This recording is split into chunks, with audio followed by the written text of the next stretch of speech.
You're listening to the weekly Parsha podcast recorded with Hashem's never-ending assistance in Ramah Shemesh Israel 5776 2016. This week's Parsha is Parsha's Ekev.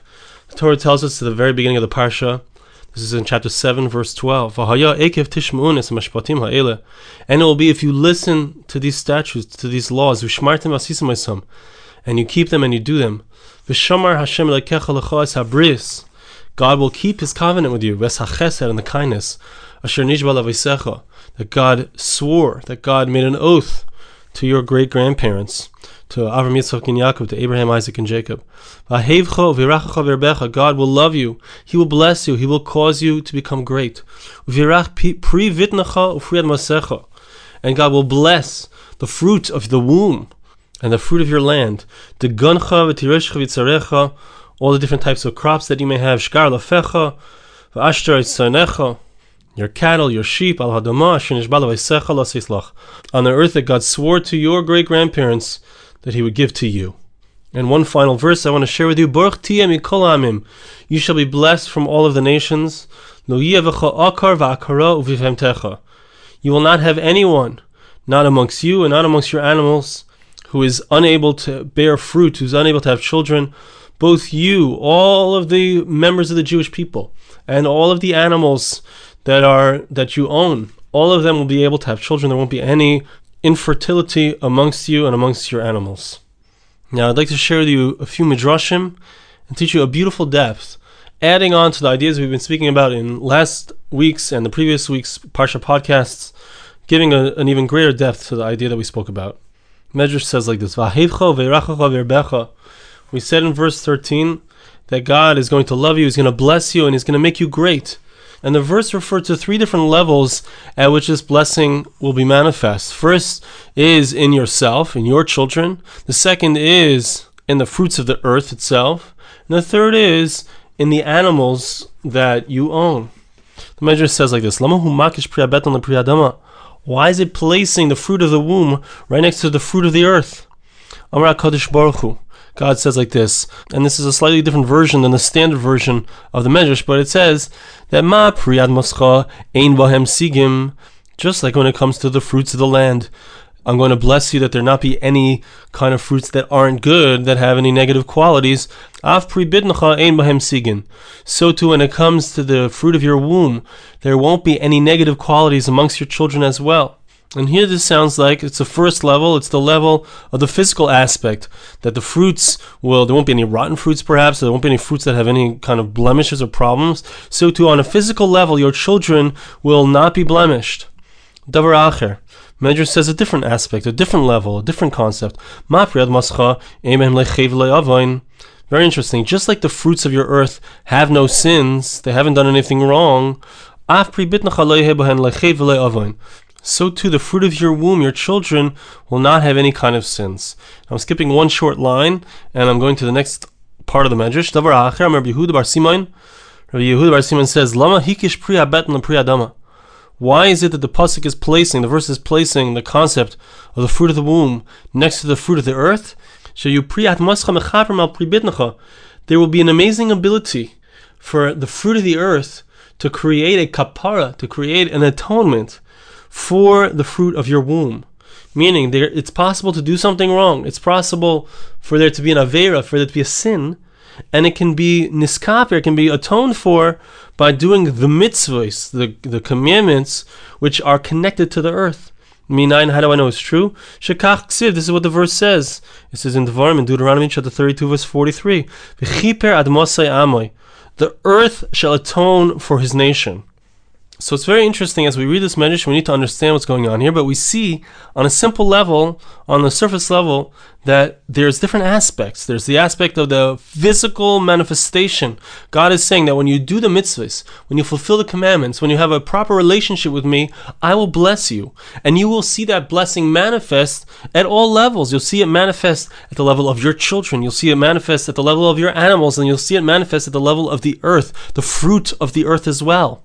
And you'll also see that that's true on a physical level, and it's true on a spiritual level. You'll see that the fruits don't have sin, so to speak, which means, perhaps, according to what's going on, if we follow with the flow of the Medrash, it means that you will fulfill the commandments that are connected to the fruits, the commandments, the mitzvahs hatuliyos ba'aretz, the meiser, the tithes that are given from the fruits of the land of Israel. That will manifest also in the very human beings themselves. The people themselves will not have sin. And as we see at the end, that there's going to be a kapara. Even if a person does sin, it's possible to remove the stain of the sin by doing certain mitzvahs, by doing certain commandments, and thereby removing that stain. It's very interesting. We need to understand, how does that work? How is it that I can do a certain mitzvah? I can tithe my fruits, I can give charity, etc. And by doing that, it can remove the stain of an avera, a different sin that I've committed. How does that work? What is the concept here? So let's hold on for a moment to this idea, to this concept that we've spoken about. And let's move on to the next piece in the Medrash, which talks about the next verse. The verse says, Baruch tiyeh mikol ha'amim. The Jewish people will be blessed from all of the nations. We need to understand, what does that mean, from all of the nations? Does it mean we will be blessed beyond all of the nations? Or perhaps it means we will be blessed by all of the nations? But the end of the verse is, Lo yeh becha akar v'akara uvivhemtecha. You will not have anyone amongst you who's not able to bear children. And also your animals, there won't be any infertile animals amongst them. So now let's see what's the explanation of this verse according to the Medrash. Amar Rabbi Chia bar Abba. Rabbi Chia bar Abba says, Ein shichcha shematroina b'shah shemiskaleses mikraveseh el b'shah shemiskaleses mitzareseha. If you want to hear the true praises of a queen, you want to hear the true praises of a princess, so the praise is not the same when it comes from her relatives, from those who know her and love her, as it is when it comes when she's being praised by her co-wives. If, let's say, you have a queen and she has many there are other queens that the king has. King is married to a number of women. If she is praised by the other women, by the other queens, by the other princesses, that's a much greater praise than if she is praised by somebody who's her friend, who knows her, but they're not in competition with her. So the Medrash is saying that, what does it mean, Baruch tiyeh mikol ha'amim? Rabbi Chia bar Abba is saying that there's going to be a blessing that's going to come from the nations. The nations see themselves as in competition with Israel. The Jewish people, the Torah lays out very clearly that the Jewish people is the chosen people of God. So the nations of the world are in competition. Maybe this group of people has taken over the chosen status. Maybe a different group has taken over the chosen status, right? That's a theme that's gone on throughout history. Now, the moment that the nations of the world say, no, this is the chosen nation of God, they acknowledge the fact that the Jewish people are the outstanding, beloved nation of God, that's a manifestation of this blessing. When we are doing what we're supposed to be doing, when the Jewish people have that proper relationship with God, when we are keeping the mitzvahs, we're keeping the commandments, doing what we're supposed to be doing, then the nations of the world will bless us. They will acknowledge that we are the chosen nation of God. Baruch tiyeh mikol ha'amim. We'll be blessed from all of the nations. The nations themselves will acknowledge that we are the special queen, so to speak, of God. Yes, God has a relationship with all of the nations, but somehow the relationship between God and the Jewish people is a more special relationship. And that's something that can be acknowledged by the nations. Very interesting statement of the Medrash. Now let's go on, and as we're reading the next section, we need to start thinking about how is it connected, the first part and the second part of the Medrash, because it doesn't seem like they are. But it says like this. The second half of the verse says, Lo yevecha akar v'akara. You will not have any people who are infertile, who are unable to give birth. Serisin ve'loinis. The Medrash says they're referring to people who don't have the physical ability to have children. That's not going to be part of the Jewish people. Those won't exist when we do what we're supposed to do, so that won't happen. There won't be such people. Now the Medrash says, I only know that that's true in regards to people. How do we know that it's going to be true in regards to the animals, that they also won't have any infertile animals? The verse says that, it says it explicitly, that in your animals as well, there won't be any infertile animals. Minayin af ba'aretz. How do I know that not only is it going to be true about the people and the animals, but it's also going to be true about the earth itself, that there won't be a time or a year where there's not proper crops, that the earth itself is always going to produce what it's meant to produce. There won't be any infertility in the land itself. The verse says, Lo tiyeh meshakel v'akara b'artzecha. The verse refers to the concept that there won't be any infertility in your land. So even though the literal meaning of the verse is that there won't be any person who is infertile in the land of Israel amongst you, but we're saying it means we're saying that it doesn't just mean the people themselves or the animals, it even means the earth itself will not be infertile.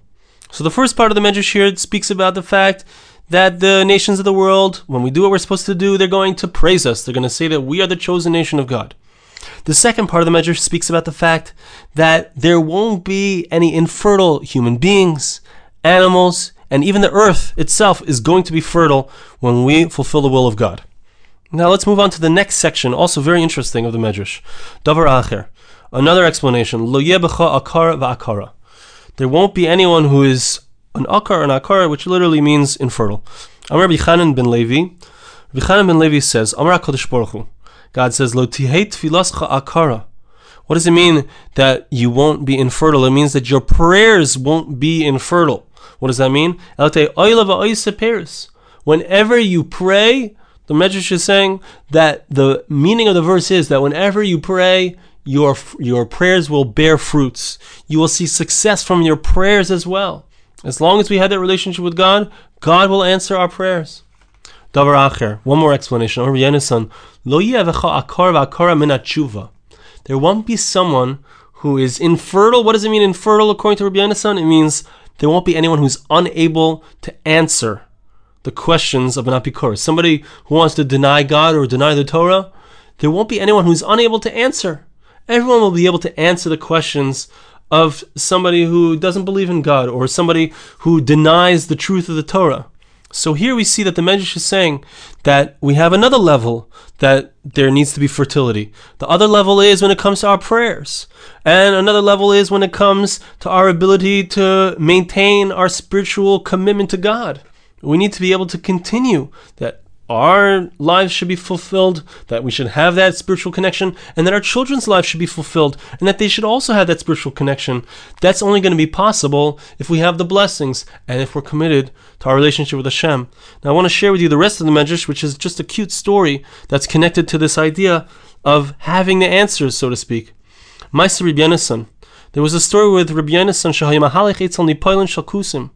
He was walking past this area, this mountain, which was Har Grizim.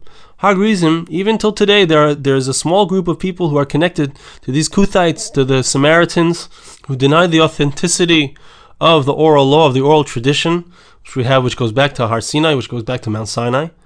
So they believe that the holy mountain that the Torah refers to was not Har HaMoriah, the Temple Mount, which we know today is the place of the temples, but rather they believed that it was Har Grizim, which was a particular mountain which you can actually visit today, which is in the area of Shechem. So they passed by this particular mountain. So Rabbi Yonasan was riding on his donkey, and he had this animal driver that was with him. A particular Kuthite joined their company.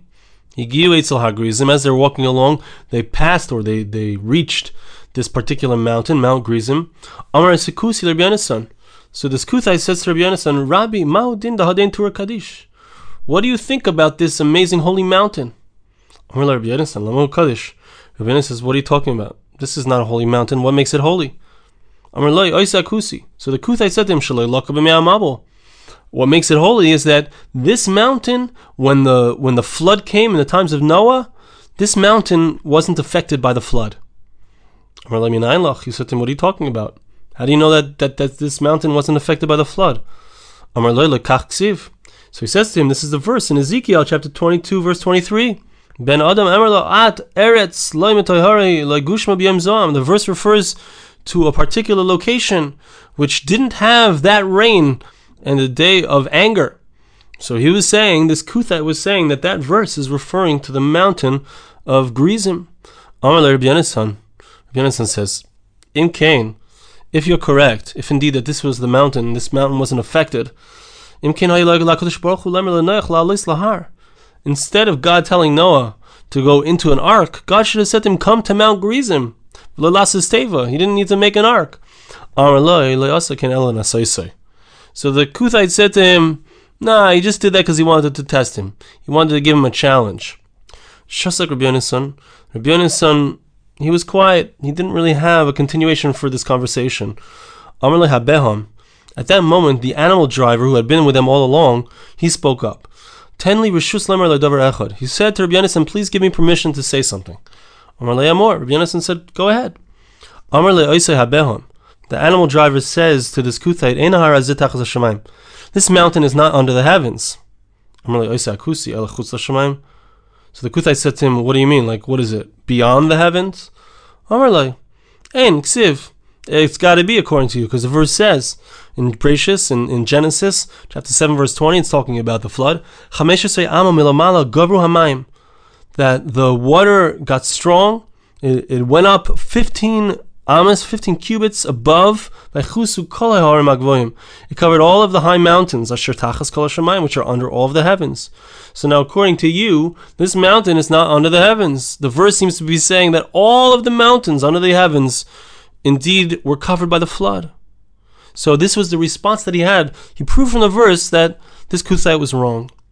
Immediately, Rabbi Yonasan got off the donkey. The Medrash finishes off and says that this is the meaning of the verse, that you won't have anyone who is unable to, who doesn't have that spiritual fertility, so to speak. What's it referring to when it says, and your animals, that even your animal drivers, they will know the answers to the questions that are posed by those who would wish to deny the truth, the veracity of the Torah. Now, in trying to understand and reconcile the different points in this Medrash, trying to understand how they're related and how they're connected, it became clear to me that the idea that we spoke about the fact that you have a soul and you have a body. You have the soul of the land of Israel. You have the mitzvahs, the commandments that apply in the land. So they're the soul. The land itself is the physical outer aspect. But this Medrash seems to be saying that there's not just an inner and an outer aspect, but that there are other levels as well. In other words, you can have the relationship that we have with God. We have the mitzvahs. We have the commandments. We have a relationship with Hashem. We are, so to speak, the female aspect. God is, so to speak, the male aspect. God is the soul of the Jewish people. When we fulfill the commandments, we become an outer manifestation of godliness in the world. And then there's another level. We, in turn, are the soul of the nations of the world. When we do what we're supposed to do, it also becomes manifest in the nations of the world. They do what they're supposed to do. Not only that, this is also true on a certain level on ourselves. When we're doing what we're supposed to be doing, we see it in our children. Our children are born. There's an amazing thing that everything is fine, everything is well. There's no such thing as someone who is infertile. But not only that, even our animals, which are the outer aspects of ourselves, it's our possessions, they also manifest that relationship. And we're doing what we're supposed to do with Hashem, it manifests in our animals. And further, it manifests in the physical realm around us, in the earth itself. So it's remarkable that you have the inner aspect and you have an outer aspect. And then the outer aspect itself is the inner aspect of something else, which is its outer aspect. So everything is about relationships and everything is about relative relationships. And what's amazing is that there are parallels. Just like we saw that when it came to the land of Israel, Moses knew that Eretz Yisrael, the land of Israel, is beautiful. How did he know? Because he knew that there were special commandments, mitzvahs, that were dependent on the land. And it must be that the physical aspect of the land reflects something in its spiritual aspect. If there's a spiritual command there, it must be that there's something beautiful in its physical aspect. Now, that's also true at every level. We see that there are parallels at every level, and all of the levels are interconnected and affect each other. That's why if I am doing what I'm supposed to be doing in my relationship with Hashem, it will manifest at my physical level, at the level of my children. It will also manifest not just at a physical level that there aren't any blemishes, but as the Medrash says, it will manifest in the fact that there won't be any sins. And the very land itself, the produce of the land won't have any sins. And we can learn out from the fact that there's produce of the land that doesn't have sins. Children also won't have any sins, as the Medrash does learn out. Not only that, but it will be possible through the mitzvahs hatuliyos b'haaretz, the commandments that are connected to the earth. I can use those to remove the stain of an avera, of a different sin that I've done. How does that work? The answer is because everything is at parallels. There are parallels. You have the physical realm, you have the earth itself, you have the human being, you have the relationship between the human being and God. So now I can do a mitzvah, I can fulfill a commandment in regards to the earth, and that can atone for something that I've done wrong in my relationship with God in some other area. And that's because everything parallels. Now that's all the first medrash. In the second medrash you see the same thing, because you see that we speak about the fact that there's going to be a continuity, there's going to be a blessing, that there's going to be continuity, you're going to have children, and your children are going to have children, there's not going to be anyone who's infertile. Not only is that true in regards to the person himself, the human being himself, it's also true in regards to the animals. That's a reflection of it. And it's also true in regards to the earth itself, that the earth also will produce. But now, beautifully, the measure says it's not just true on the physical level, it's also manifest on the spiritual level. When it comes to the prayers, there's going to be, because I have a relationship with God, there's going to be more of an efficacy to my prayers. My tefillas will be answered, because not only is everything proper and therefore producing fruits on a physical level, it's also going to manifest on the upper levels, which is the spiritual level. And it's also going to manifest in my ability to maintain my spiritual level, and that my children should be able to maintain it as well. Because if I can answer those questions that are posed by a heretic, by someone who wants to destroy spirituality, by someone who wants to destroy the Masorah, the tradition of the Jewish people, so if I can answer those questions, so then I'll be able to give it over to my children, and it will continue until today. It will continue, the Masorah, the traditions that we have will be able to continue on. The blessings will be manifest. My relationship with God will manifest, not just with me, but it will continue in my children and my grandchildren. What's amazing is this also explains what this whole thing with the blessings, why, what do we need the nations of the world to be blessing us? What does that have to do with what we're talking about? And the answer is that when I have a proper relationship with God, when I am manifesting God in the world, when I am a reflection of God in the world, that means that I have a relationship with Hashem. Now, Hashem is, as it were, the soul of the Jewish people. The Jewish people is the outer aspect, the manifestation of God in the world. So what happens is it reflects in the next level, which is the Ummas Ha'olam, which is the nations of the world. Because if, let's say, you have a relationship between a man and a woman. The man says, I'm married to this woman. The woman says, I don't know this guy. I'm not married to this guy. That's not a relationship. They're not going to have any children. They're not going to have any relationship at all, right? It's only when the woman, the outer aspect, when she acknowledges the inner aspect, the male aspect of the relationship, that's when they have a relationship. That's when they're able to have children. That's where the blessings will come in. So when the Jewish people acknowledge that they are just the female aspect of God, so to speak, when we acknowledge that, when we manifest God in the world, so it will also reflect in the nations of the world acknowledgement that they are the outer aspect of us, that we, the Jewish people, are the spiritual light which is meant to shine into them and manifest into the world at a further level. So we need these blessings from the nations of the world, because when the nations of the world bless the Jewish people and say the Jewish people are blessed, it's really a statement that the Jewish people are manifesting godliness in the world, and that the nations of the world are willing to manifest as well the reflection of that godliness through the Jewish people into them.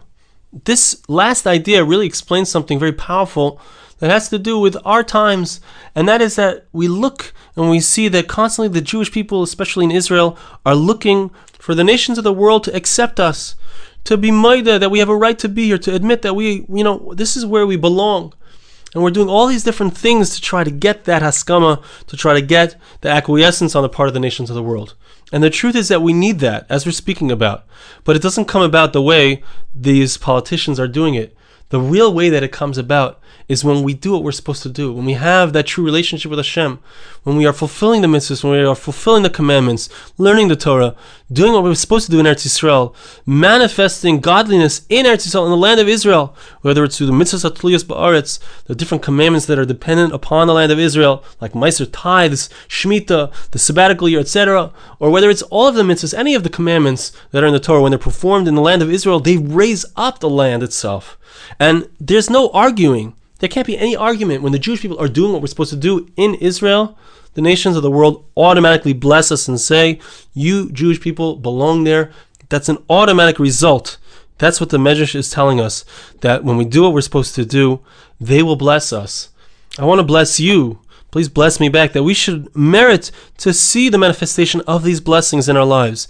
We should merit to see that there's blessings in all of our physical and all of our spiritual at every level.